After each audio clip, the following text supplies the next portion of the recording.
Scene शुरू होता है दोपहर के समय बेलिंग पीक से। सूरज चमक रहा है और भाई फाइनली हमारे लुई की सेक्लूडेड कल्टीवेशन खत्म हो चुकी है। वो एक लंबी उबासी लेते हुए कल्टीवेशन से उठता है और आगे बढ़ता है। आखिर कई दिनों से वो सोया जो नहीं था। उधर घर के बाहर चूलिंग अभी भी घुटनों के बल बैठी हुई है।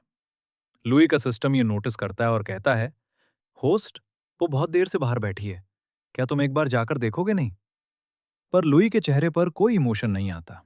वो बेरुखी से कहता है, कोई जरूरत नहीं है। मैं भूला नहीं हूं कि पिछली जिंदगी में उसने मेरे साथ क्या किया था। जब भी वो चूलिंग के बारे में सोचता, उसे वही सीन याद आता जब वो मर रहा था और चूलिंग एक शैतानी मुस्कान दे रही थी। लुई मनी मन कहता है, जो एक बार धोखा दे सकता है वो दोबारा भी देगा। औरतें सिर्फ मेरी कल्टीवेशन स्पीड को स्लो करती हैं। इस लाइफ में मेरे लिए कल्टीवेशन से बढ़कर कुछ नहीं है। इधर चूलिंग पक्के इरादे के साथ वहीं जमी हुई थी। वो सोच रही थी, यंग मास्टर, मुझे पूरा भरोसा है कि अगर मैं पूरी शिद्दत से यहीं बैठी रहूंगी तो एक दिन आप मुझे जरूर माफ कर देंगे। अब सीन बदलता है और हम पहुंचते हैं क्रिम्सन क्लाउड पीक पर। आपको बता दूं, ग्रेट डाउ सेक्ट के अंदर 9 मेन पीक्स और 72 माइनर पीक्स हैं, जिनमें बेलिंग पीक और क्रिम्सन क्लाउड पीक भी शामिल है। यहाँ हमारी गुस्सैल औरत हंगलिंग बड़े ही ग्रेसफुल और मैजेस्टिक मूवमेंट्स के साथ तलवार की प्रैक्टिस कर रही थी।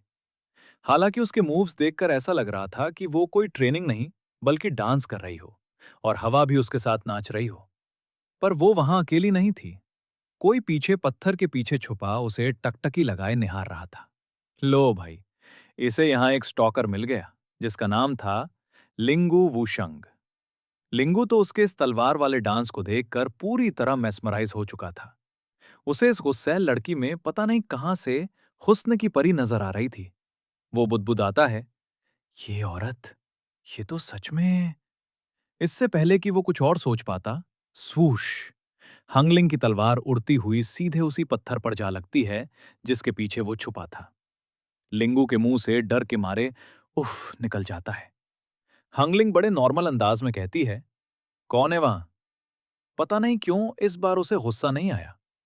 लिंगू पत्थर के पीछे से बाहर आता है और हंगलिंग छलांग मारकर उसके सामने पहुंच जाती है। लिंगू तमीज से ग्रीट करते हुए कहता है, मैं हूं लिंगू वुशंग, जूनियर सिस्टर हंगलिंग। मैं क्रिम्सन क्लाउड पीक का नया हेड डिसाइपल हूं।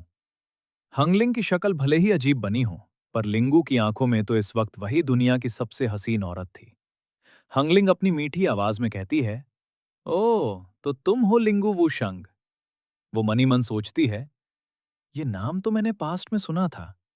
जब सीनियर ब्रदर लुई ने होली सन बनने से मना कर दिया था, तब ये पोजीशन इसे मिली थी।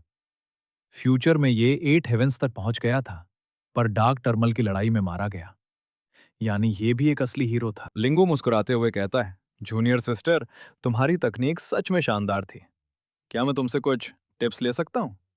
हंगलिंग सुपीरियॉरिटी वाले एटीट्यूड में हंसकर कहती है, बच्चे, तू मेरा कोई मैच नहीं है।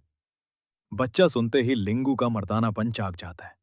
वो सीरियस होकर अपनी तलवार निकालता है और कहता है, तुम मुझसे छोटी हो, फिर भी इतना घमंड?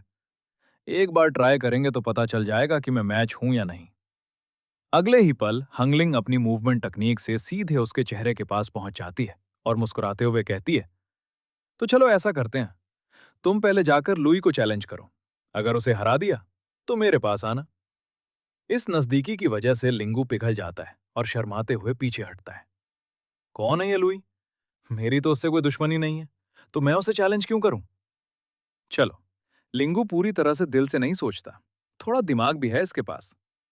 हंगलिंग एक गिरे हुए पेड़ पर बैठते हुए कैजुअली कहती है, इसी लुई की वजह से मेरे मास्टर ने मुझे पनिश किया और यहां अकेली कैद में भेज दिया।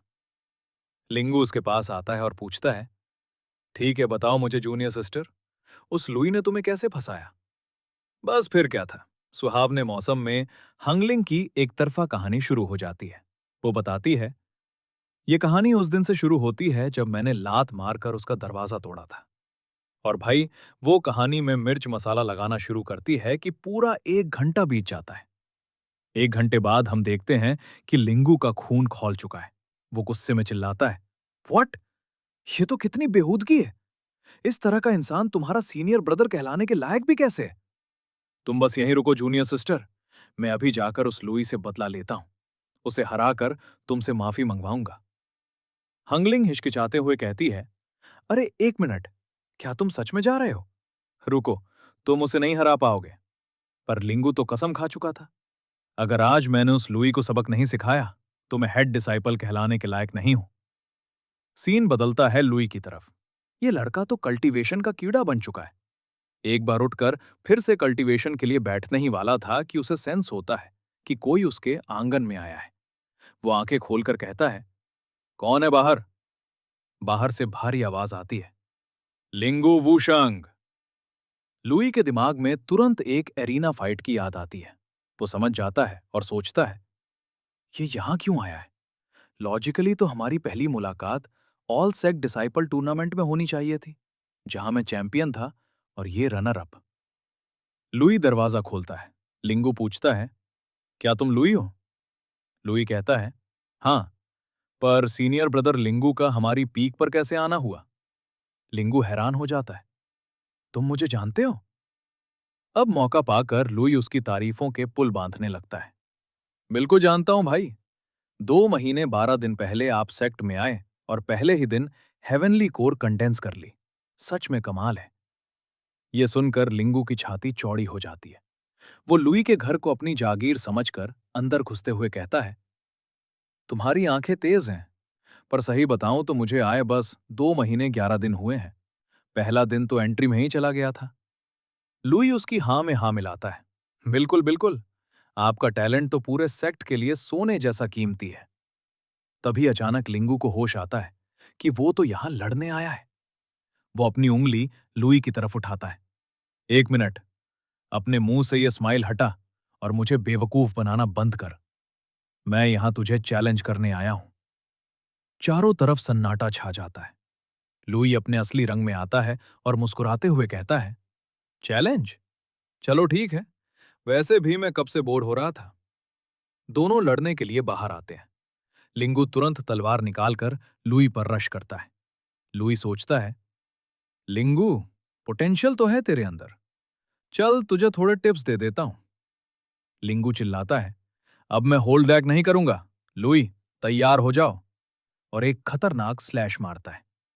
पर लुई आराम से एक कदम साइड में हटता है और सिर्फ अपनी 2 उंगलियों से उसकी तलवार को साइड कर देता है। लिंगू शॉक हो जाता है, क्या इसने मेरे अटैक को सिर्फ उंगलियों से ब्लॉक कर दिया? अगले ही पल लुई अपने ऑरा को मुट्ठी में जमा करता है और चिल्लाता है, सीनियर ब्रदर, गुस्ताखी के लिए माफी। लिंगू डर कर अपनी तलवार आगे लाता है, पर लुई अपनी मूवमेंट तकनीक से पलक झपकते ही उसके पीछे पहुंच जाता है। लिंगू जब तक मुड़ता, लुई ने पीछे से उसकी पीठ पर एक जोरदार लात जमा दी। लिंगू चिल्लाता हुआ सीधे मुंह के बल 4 कदम दूर जा गिरा। लुई ने ना तो किसी वेपन का इस्तेमाल किया था, ना ज्यादा पावर का, पर लिंगू की बेइज्जती भयंकर हो चुकी थी। लुई मुस्कुराकर कहता है, सीनियर ब्रदर, आई थिंक इतना काफी है। पर लिंगू जिद्दी था। वो खड़ा होता है, एक बार और इस बार वो अपनी क्रिम्सन क्लाउड स्वॉर्ड आर्ट का इस्तेमाल करता है। लिंगू अपने सबसे बेस्ट अटैक के साथ लुई पर स्नेक अटैक करता है।